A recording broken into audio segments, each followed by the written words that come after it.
Take the money. Use it. Don't just give it to charity or stick it in a bank account, Morgan. Spend it on something that brings you happiness.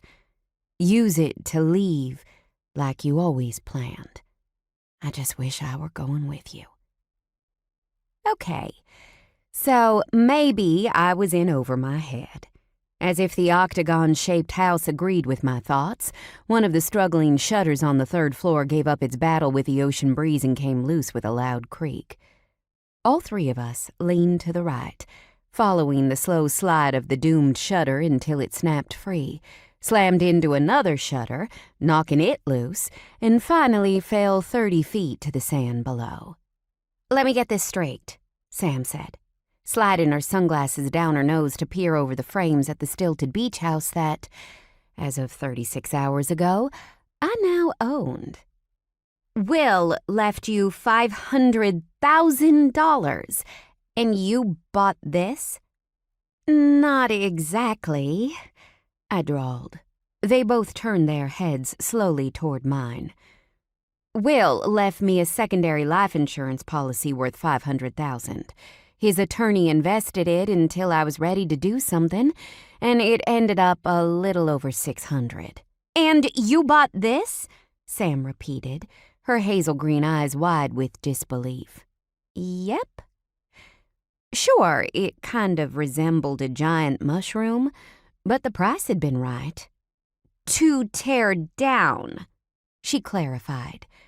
"I'm fixin' it up," I declared, my voice a hell of a lot stronger than my certainty. That had been one of the conditions of the purchase. The house groaned, and we tilted our heads to the left as the previously assaulted shutter submitted to gravity and plummeted down the gray-shingled exterior, landing next to its partner like a tombstone in the sand. "Even the exterior is jumping ship," Mia muttered from my other side, folding her arms across her chest. As our only Outer Banks native, her appraisal gave me pause. If anyone knew beach houses, it was Mia. She was more than Sam's sister-in-law. She'd grown up an hour north of here and was currently studying architecture at UNC. "It survived the last hurricane," I argued on behalf of the house. "On life support," Mia muttered, walking forward to examine the stilts. Hence, why it had been so cheap. "It's not that bad." My voice pitched a little high.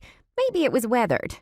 Rather ugly, odd-shaped, and appeared to be falling apart. But I'd been assured that the bones were good.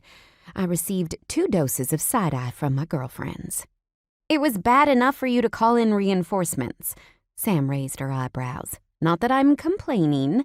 I'm just glad I happened to be visiting Grayson's parents when you called. Plus, it's been ages since I've seen you." Guilt pricked me right in the heart. "It hasn't been ages. I saw you at your wedding just 2 months ago.